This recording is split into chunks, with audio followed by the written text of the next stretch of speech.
afternoon. My name is Laura France, and I'm one of the collection development librarians at the Somerset County Library System.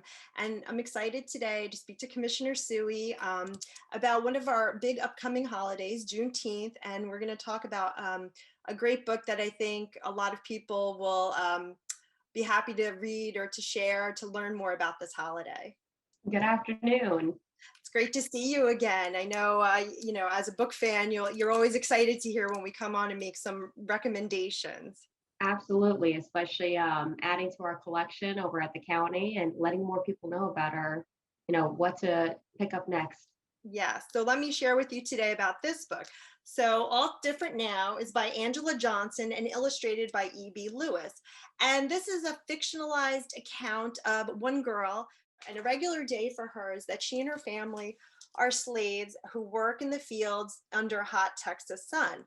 But soon word spreads from the port, and then it goes from the town and through the countryside and into the fields. And they find out that a Union general has read from a balcony that they are free. And one of the most poignant parts of the book, when everyone finds out in the field, and there are a group of people who bow their heads and whisper things to each other in prayer she cannot hear, and then her mother holds her, and there is just a silence, and they just hold each other. And then soon more people join, and they laugh as free people, they eat as free people, they tell stories as free people into the night, and then they go home. And when they wake up the next day, everything is going to be different now. It's all different now. In the back of the book, there's a lot of back matter where the author talks about her personal connection to the holiday, to the event. Her great grandparents were slaves.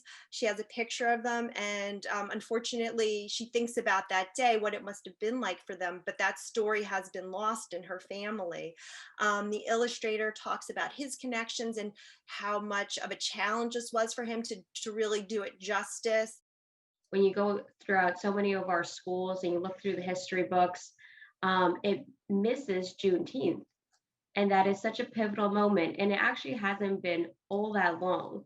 Um, we've been taking steps forward in so many different ways, even what we stand for at the county. But this only happened in 1865.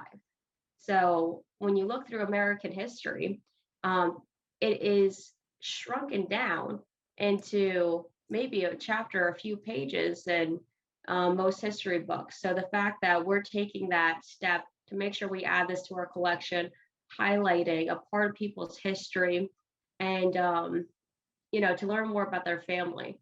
I think that this is going to touch so many people's lives, and we're starting to expand in that way. And it is late, but I'm happy that we are doing it, and we're finally getting there, that it is the holiday, and we acknowledge that.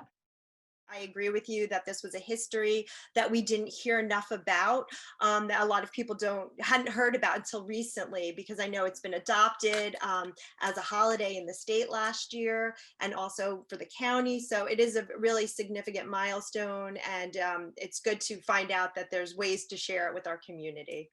And thank you for giving us a sneak peek of what to see in that book. I just wanted to let all of our community know that you can come into our branches to check out these great books, or they're going to be available through our digital collection, and you will be able to find them. So please check them out and enjoy them.